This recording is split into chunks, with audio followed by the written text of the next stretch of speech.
64K. Where the future is so bright you gotta wear shades.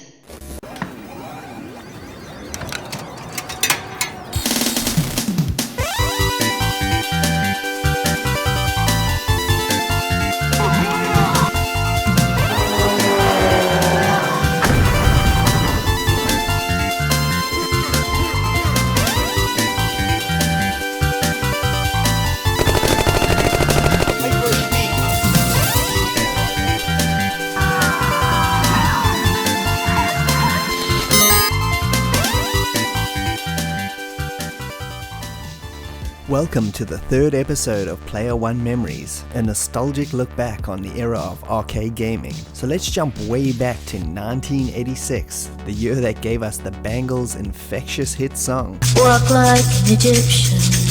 Whose music video nowadays would probably have some skinny jeans hipster shouting cultural insensitivity or some such nonsense. Back then it was just a cool video. There were so many great movies that year which I'll touch on in future episodes, but the one that stands out was Crocodile Dundee. Good old Mick taught an 11-year-old me what a real knife looks like. That's not a knife. That's a knife.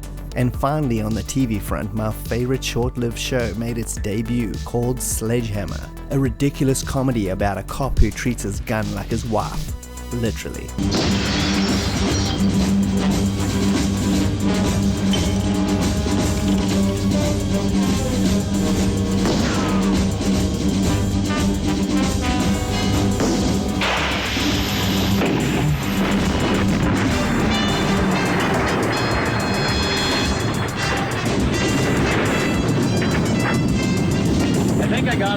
It was mental, no wonder it got cancelled. But now let's go and have a look at today's game, the often overlooked 1986 Capcom classic, Speed Rumbler. I only ever encountered Speed Rumbler in one arcade, and that was one of the many beachfront arcades that dotted the city of Durban, South Africa. It was a triple-level arcade situated right next to a dodgy Greek restaurant called Mykonos, and it was awesome. Each arcade that dotted the city had certain games that the others never had. We used to catch a train into the big city and make our way through arcade after arcade on a Saturday afternoon, and maybe watch a movie in between. I remember seeing Speed Rumbler for the first time. It was situated about 2 cabinets down from 1942. As soon as I saw it was made by Capcom, I just slapped in some cash.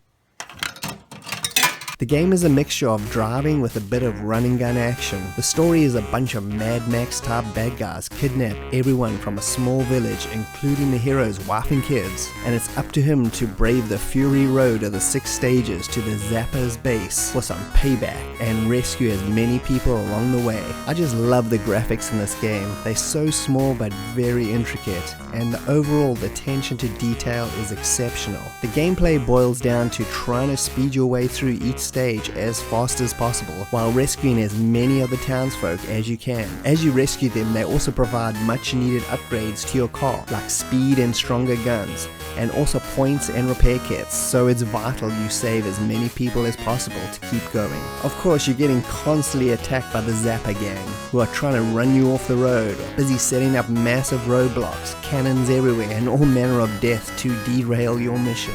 The game is pretty tough, but like all good arcade games, with a little practice you can really master those levels. One of the best aspects of this game though is the ability to get out of your car and run and gun it on foot if needed. This simply blew me away as a kid. I just couldn't recall seeing any game before that do this. Essentially, if your car is about to explode, you can bail out and hopefully survive long enough to jump into your replacement car. It's such an intense but fun concept, and I know this seems unremarkable now, but back then it was pretty amazing, and we still had to wait about 11 years before the original GTA did this concept any justice. The game was overseen by 2 of Capcom's most influential creators, Tokuro Fujiwara, who was at Capcom from 1982 to 1996 and designed all their early arcade hits like Ghosts and Goblins, Commando, Strider, and even the original Resident Evil, to name but a few, and Yoshiki Okamoto, who gave us Final Fight and Street Fighter 2. This was just such a fun arcade experience at the time, and a bit of a forgotten Capcom gem, I feel.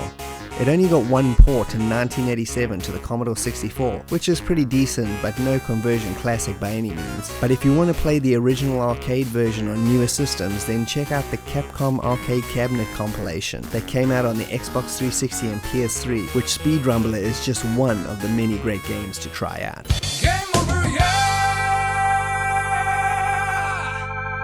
And thanks for joining me, Bastish B at 64K. If you can like and subscribe, that would be greatly appreciated, and I'll see you next time.